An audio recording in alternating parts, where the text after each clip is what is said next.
In today's episode, I'm going to walk through exactly how ritual design, my system of productivity, has completely transformed my life and hopefully can help transform yours as well.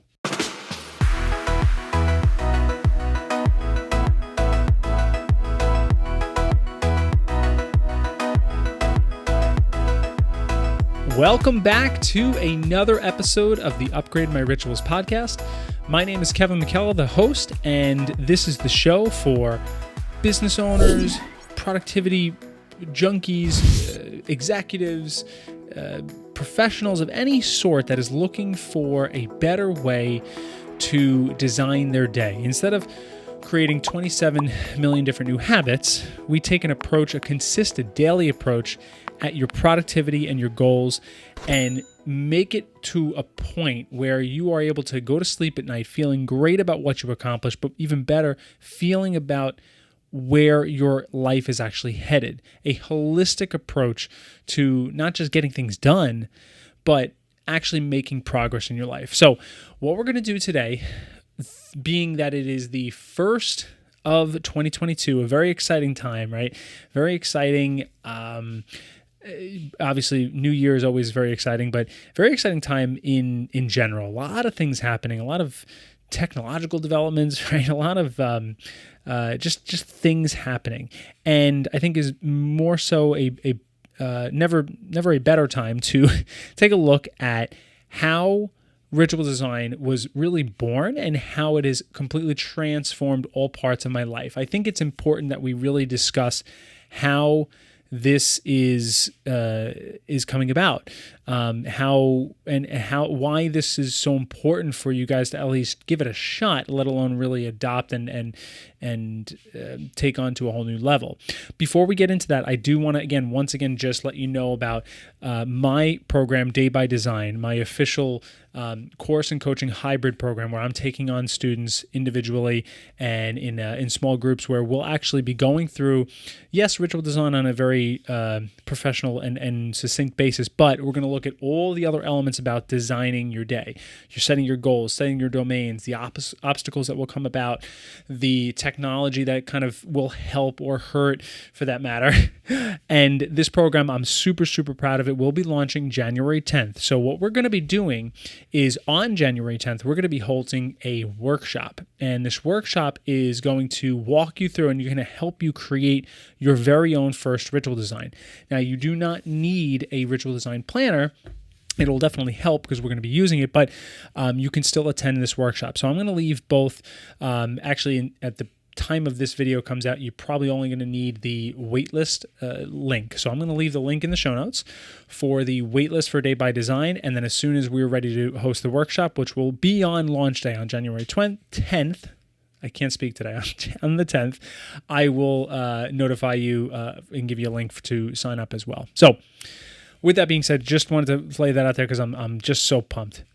Let's get into what ritual design has done for me, why it is such a holistic system that really works together, and look at specifics of my life, how it has completely transformed me, because that's why I'm here. That's why I'm doing this. That's why I sit down and record these episodes and build this platform, because I want you to just taste a little bit about what this system has done for me. Let's go back to a little bit of where this really was born and really what all started this, and then why and how organically this has kind of come about. So 2013 to really 2012, I was in a very bad place in my life. I was in a very uncertain place in my life.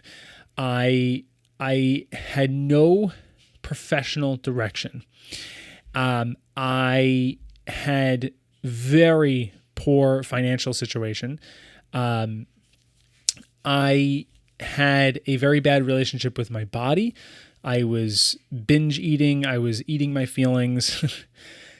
And I think the only good thing in my life was my then girlfriend, now wife, Ashley. So kudos to you. Thanks for pulling me through. But it was a really bad situation.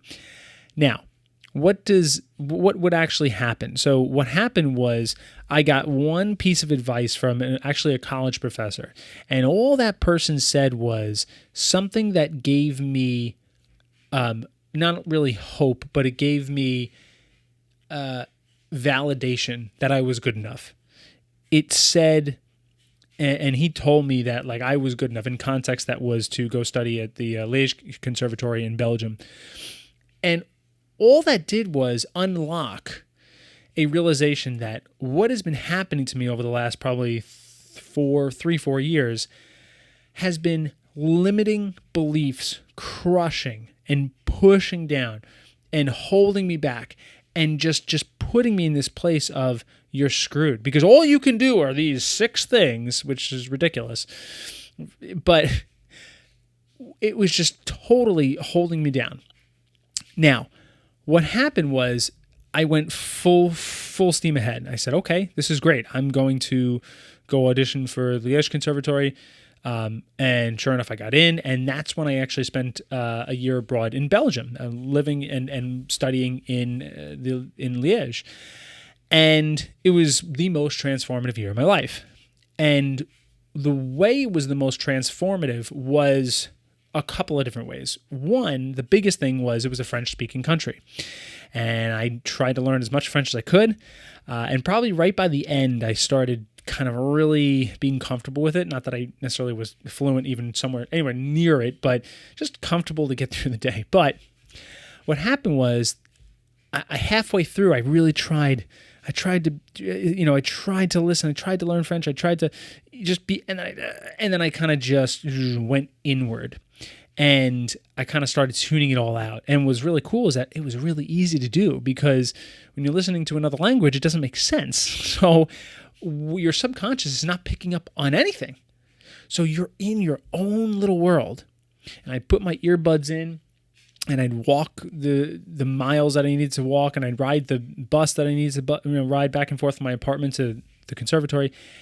And I started down the road of TED Talks. And actually TED Talks on YouTube was my very first introduction to personal development and what this whole world was about, and this unbelievable plethora of options that I realized I can do whatever I want.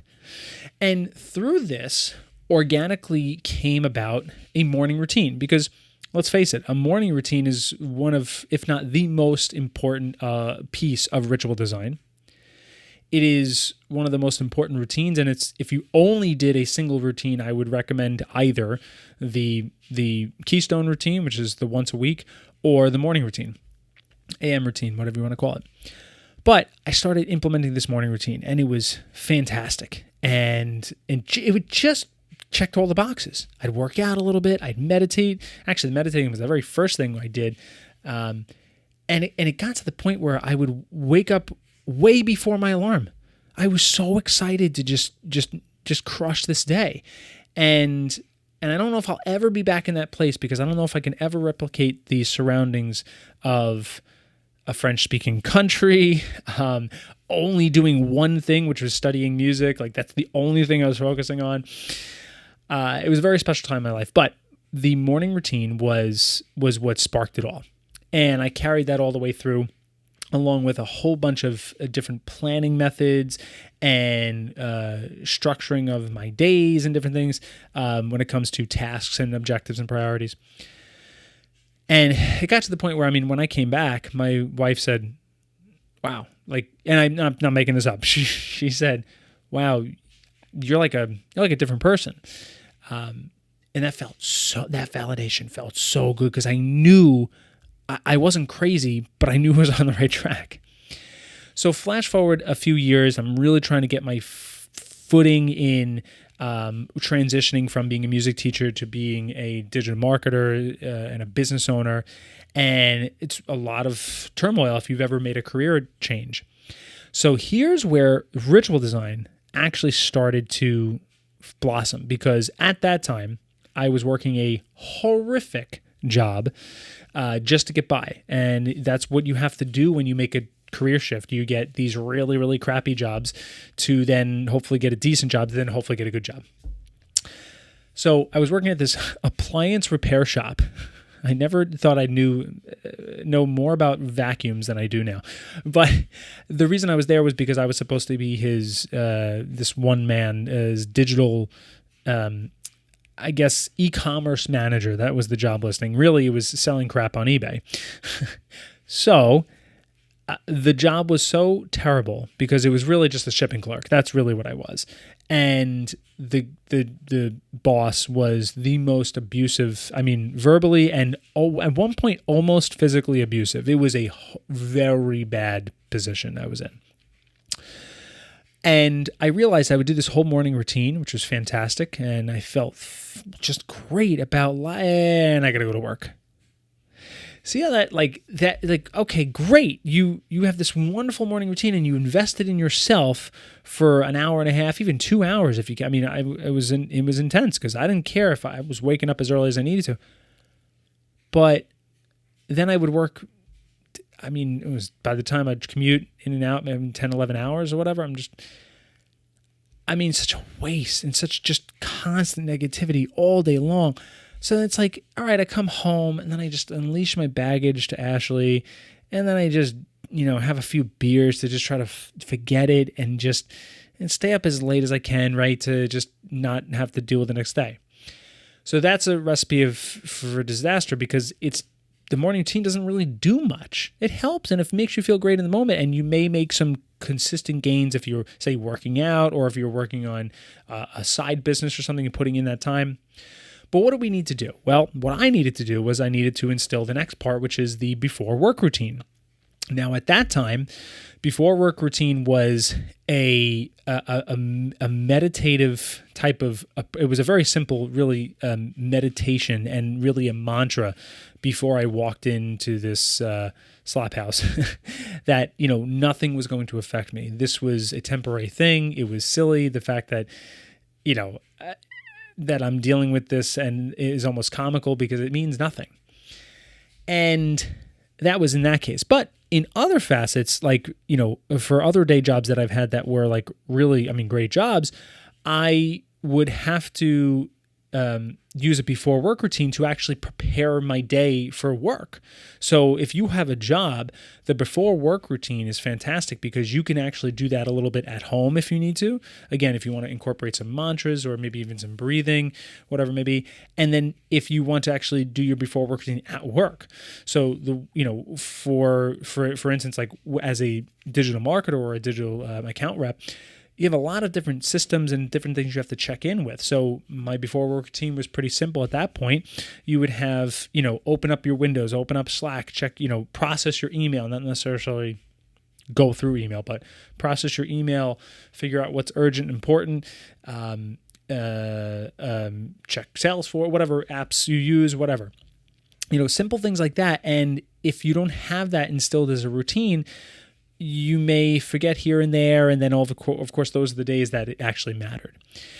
So obviously, going back to the appliance repair shop, the one of the most important but most overlooked routines, because it's probably the hardest to really consistently instill, is the after work routine, the AW routine. And this is very helpful because I would come home and I would talk my wife's ear off about nothing, a waste of my time, her time, about some mean guy who said mean things to me and woe was me, I don't know what to do with my life. That is a waste for everybody involved. Now, we always have to, every once in a while, have to vent, and I understand that, and that's okay. But if your after work routine is come home, make a protein shake, or actually even before you get in the house, do a 2-minute breathing check, state change, if you will, maybe incorporate a mantra, whatever. Get out, You can install the problem tree, which I've talked about before. You go in, maybe the first thing you do is kiss your spouse hello, I love you, how was your day, before you start checking emails or whatever. Have a healthy snack, instead of the first thing you want to do is just binge on potato chips or chocolate or whatever. And if you instill that after work routine, you're going to set your rest of your evening up, the most important hours, the limited hours that you have with the people that you love most. You're going to set that up for success. That is, again, one of the most overlooked routines because, for me, I think a lot of times at that point in the day, it'd be inviting to eat kind of crappy food. It was inviting to bring home my stupid work baggage to Ashley, and that was kind of a waste. But at the same time, though, it was also very important because I had to do a few things to get ready for the night. Now, the night at that point for me was very intense. It was not very necessarily intense, but it was very important because if I was ever going to either work on a business or if I was going to, in tandem, try to find another job, I have to put in the reps. I can't come home at 6:30, have dinner, and then at 8 o'clock at night, just watch TV. TV's got to go. Leisure has to go if you want to improve your life. I'm not saying you can never watch a half-hour show of Family Guy. I love it. I'll do it, every once in a while. But if I don't have a system in place, if I don't have a routine in place, I will not consistently make progress on whatever it is I want to do. So then, of course, follows into the PM routine. The PM routine does a couple of things for me. What it did initially was it helped me actually execute my morning routine even better. And this you've probably heard before too, but it's nothing super common. But the PM routine is great because you're going to be laying out your clothes, either your clothes or your gym clothes. One less decision you have to make in the morning. You're going to prep your coffee machine. One less silly activity you don't want to interrupt your mornings with. Prime time, right? You can either do, whatever type of hygiene stuff you like to do, maybe take an Epsom salt bath every once in a while or whatever, or every night. Or you can incorporate, say, some block time. So some block time, if you have listened to my stuff before and you have picked up the planner, you'll see, and again, block time is nothing new to me, but it is an important part of productivity. So part of my PM routine usually always was a block time for whether it was job hunting, whether it was working on the business, whether it was usually those two. So this system was born from the realization that the morning routine, while fantastic and very important, does not fix your problems. It does not help you live a more fulfilled life. It can help, but it cannot necessarily transform you in the power that a full-fledged daily system can. Because if you really look at that whole day, now we haven't even talked about the actuator, the clog, the keystone routine, the variable routine if you need. We haven't even talked about that. We're just talking about the fundamental fours. But I will tell you, for instance, I'll give you one example before we wrap up today about how, say, for instance, the clog. For me, the clog is a very silly but a very important part of this whole system because I laid out all these routines. It was wonderful. Oh, yay. And then I look at my consistency rate and I'd be like, why am I not following through with this? Like, what's happening? Is it my energy levels? Is it my ambition? What is it? And it was none of that. It was scheduling. And it was having a little bit of willpower that I needed to do the dishes. I know it sounds ridiculous, but it's so true because what happened was part of my AW routine, after work routine, was to make a protein shake. So what do I need? I need the blender, the lid, the little cap in the middle, then my shaker and the ball in the shaker and the lid to the shaker. And all those things would go in the sink that already had stuff from the morning. So now I'd have a full pile of dishes in the sink, and I had a choice. Either leave them and start dinner, and then what would happen? Well, I'd start dinner, I'd pile on even more dishes, and I have this mound of a disaster that I'd have to take care of, which would literally, with the kitchen and the way I cook, I'm all over the place. With the kitchen being a disaster and the insane amount of dishes, it'd be like literally 20 to 25 minutes to clean all this up. And what would that do? Well, that would eat into my PM routine. And what would that do? That would affect my AM routine, because I wouldn't be laying out my clothes or my coffee and doing my gratitude practice and planning my day. And it was a whole process. So the clog was simply doing the dishes. And all I had to do was make that realization, log that in, and sure enough, I would schedule time to literally, it was 10, 12 minutes to bang out some dishes right after I started my AW routine. And that changed everything. It's these little things. It's these silly little things that make all the difference. But when this all was organically forming in 2015, 16, 17, it was such a transformational point in my life. And I realized this is something I have to share.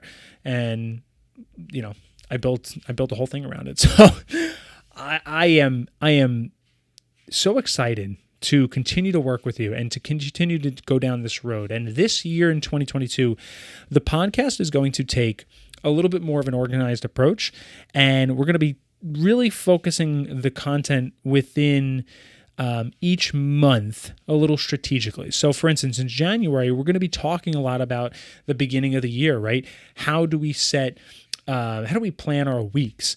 What the differences between goals and domains are? What is a life vision? These beginning topics that will help you throughout the whole rest of the year. And as the months continue, we'll also be framing different months around different types of areas of productivity, of ritual design, of different personal development facets to ultimately make an upgrade. That's what this whole thing is about. So that being said, thank you so much. One last reminder, again, if you haven't, please definitely sign up for the waitlist for Day by Design. You'll get notified of the workshop. You'll have your own ritual design ready to go, whether or not you join me in the program.